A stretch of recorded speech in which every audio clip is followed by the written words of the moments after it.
Greetings to you and welcome to this lesson in which we are going to be discussing about the structure of a report. A report is a detailed document that presents data, analysis, and recommendations on various topics or projects such as progress, annual, financial, feasibility, research, audit, and so on. So this guide that we're going to be discussing is going to be a general guide because the structure of a report depends squarely on the type of report in question. It means if you're preparing an annual report, the structure and the headings would be different from a financial report. And that will also be different from a feasibility study report or an audit report. So depending on the specific report you are preparing, the structure, the headings will differ. But generally, there will be a particular structure that will be unique to all reports. This structure will include an introduction, a body, and a conclusion. An introduction, a body, and a conclusion. So, in the introduction, you'll be trying to answer the question, what, why, how. You should be able to say clearly what you are writing, why you are writing, and how you are going to present your write-up.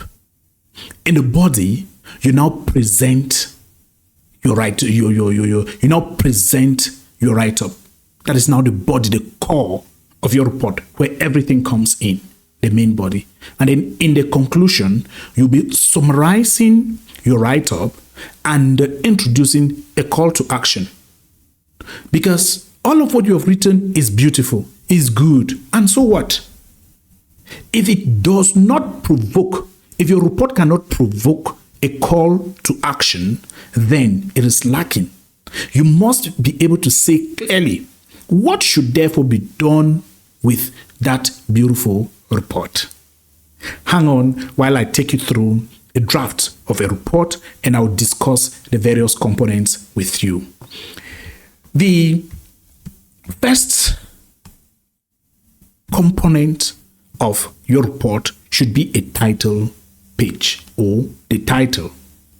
Have a title for your report.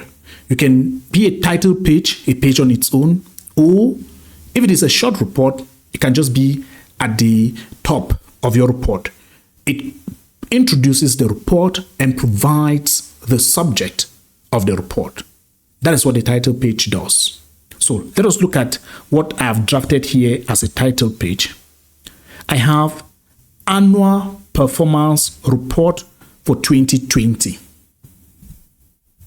Annual Performance Report 2020. So that is the title of my report. The next thing will be a table of contents. This is optional, especially for short reports. So the table of contents will be specifically useful for long reports. So if you're preparing a long report, you want to introduce a table of content. A table of content it helps readers to be able to navigate through the report because it gives you the various headings that have been covered in the report and gives their corresponding page numbers. Which means for each heading, it tells you where the page number is and you can easily go directly to that page to read that content. So I have a draft here of a table of content. That is just a draft of it. There are many ways that people can present table of contents that looks better than what I've done there. But the essential thing is that let the headings be there and their page numbers. You can present it in any way, but let the headings, the main headings be there and their page numbers. So that is the component of your table of content. The next component of your report, which we are going to discuss, is the executive summary.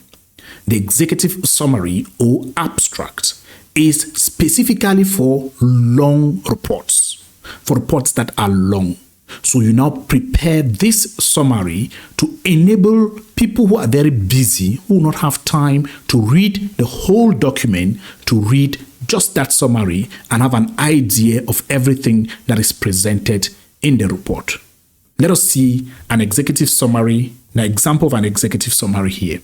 This is an example of what we call an executive summary. So it presents a brief overview of the report's key points, and this is to enable people who are busy and will not have time to read the whole document to be able to have an idea of what is contained in the document. After the executive summary, the fourth point is the introduction. Remember, your introduction should be able to answer the question, what are you writing? Why are you writing? And how are you going to present your write-up? This should be able to introduce the reader, to arouse in the reader an interest to read your document. It can also guide them through your document such that they can know the key areas where they can find information. So your introduction must be able to answer the questions why, or what, why, how. These questions must be answered in your introduction. Let us see a draft of an introduction which I prepared here. You see, this report presents an overview of self-study consultancy's performance for the fiscal year 2020. It answers the what. What are you writing? That is what I'm writing.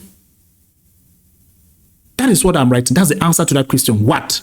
Let us look at the next sentence. It examines key projects, team performance, and notable achievements. That is the how. That is the how. Let us now see the why. The purpose of this report is to provide management with insights into the organization's progress and recommended actions for 2021 that will improve performance in 2021. That is now the why. Why are we writing? You see, our report has been able to answer three questions. What, how, why? You must be able to capture this in your introduction. Then in the body now, you're going now to present your facts. What you introduced in your introduction, now present it in the body. It is the body that will now vary depending on the type of report. So the body is the core of the report, and it is structured with relevant sections and clear headings or subheadings, and it presents detailed information, analysis, and supporting evidence. And the specific headings here, like we said, will vary depending on the type of report being prepared. After that main body, the next component of our report is known as recommendations. Recommendations provides actionable steps based on the findings to improve performance, solve challenges, or capitalize on opportunities. After your recommendations, you need to have a conclusion. Remember, we said your conclusion should be able to answer the question, what next? It should provoke an action. You must be able to bring a call to action in your conclusion.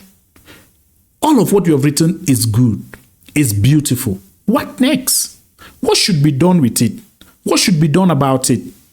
So something must be done about what you have said. So your conclusion should therefore be able to answer the question, what next? So you present a brief summary of what you have prepared, you have presented in your report. Then now you introduce a call to action. You say what should be done with what you have, with the result you have obtained. Let's check out our conclusion and see whether it answers this question. In conclusion, self-study consultancy had a successful year in 2020. meeting key performance targets, and achieving significant indicators.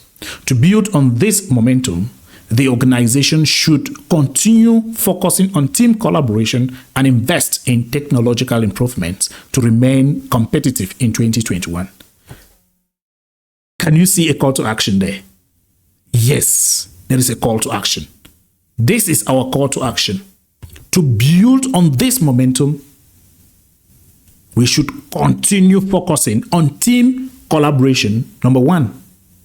2, invest in technological improvements. And why should we do this? To remain competitive in 2021. That's a good conclusion for us. Now, the next component of our report is what we call attachments. Attachments include information that was very so lengthy that could not be included in the body of the report. You may have some charts, some graphs, some detailed information or data that supports your report or your findings, but could not be included in the main body of your report. Remember, we already said when you are drafting your report, you should always ensure that it is as short as possible. It means you may have content which is very important, but which is too lengthy, and you can also not really summarize it. And what do? You have now to include that content in what we call attachments. It's lengthy. It is important.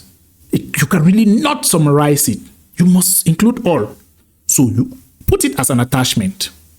The purpose of the attachment is that, despite the fact that it is not part of the main report, if somebody is interested in reviewing that attachment, they should go and check on it. So let us see what our attachments will look like.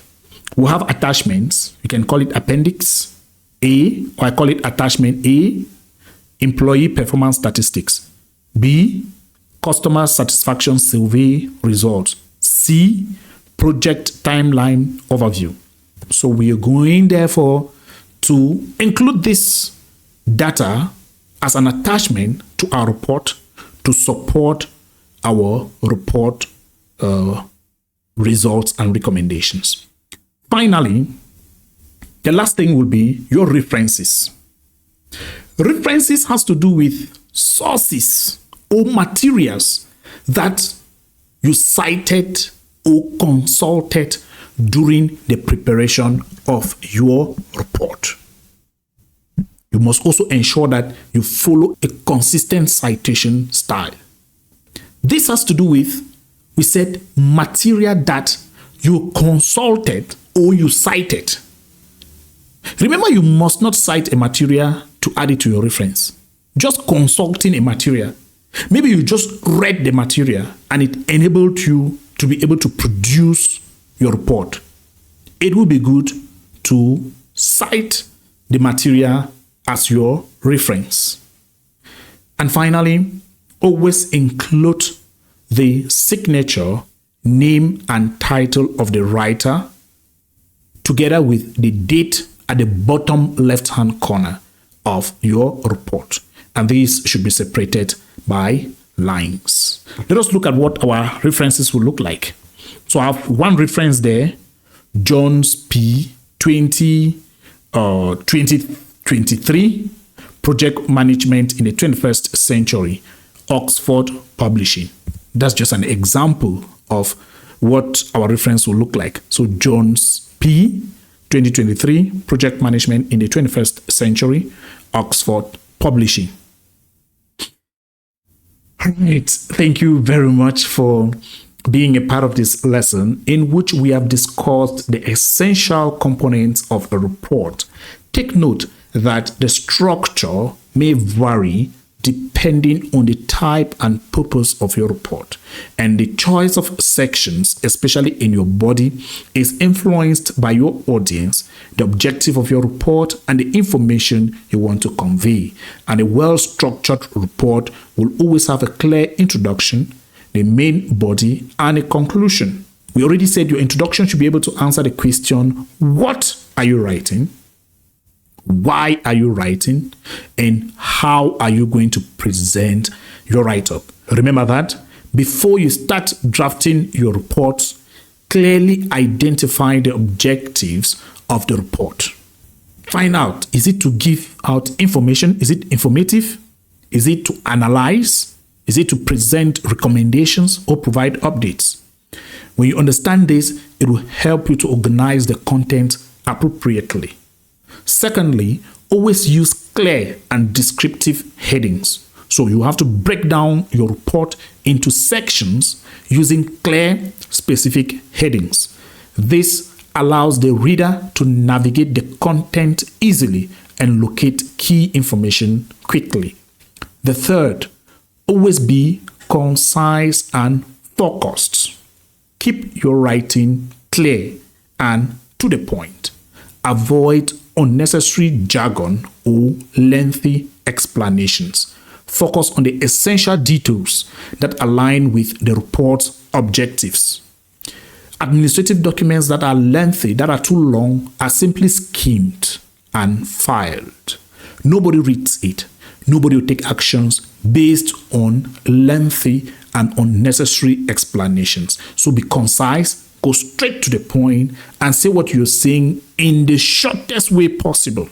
Whenever you write a sentence, always read to find out whether there is a shorter way you could present that particular information, and ensure that your sentences are always very short.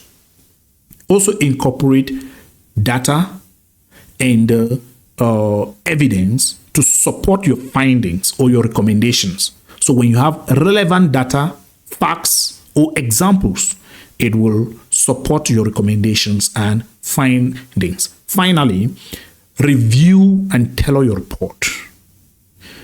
We cannot say this enough. Proofread your report.